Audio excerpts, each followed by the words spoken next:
At ito na nga. For today's video, kakain nga pala tayo at titikman natin ang isa na namang pangmalakasan na spicy noodles.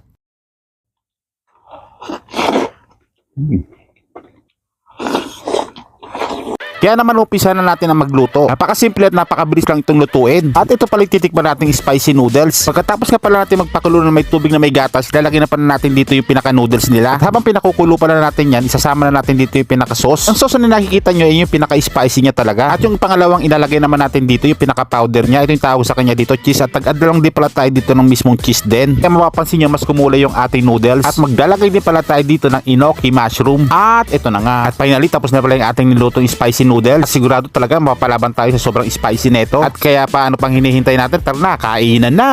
Hello! Let's go! Kain tayo. Tikman natin to. Wow!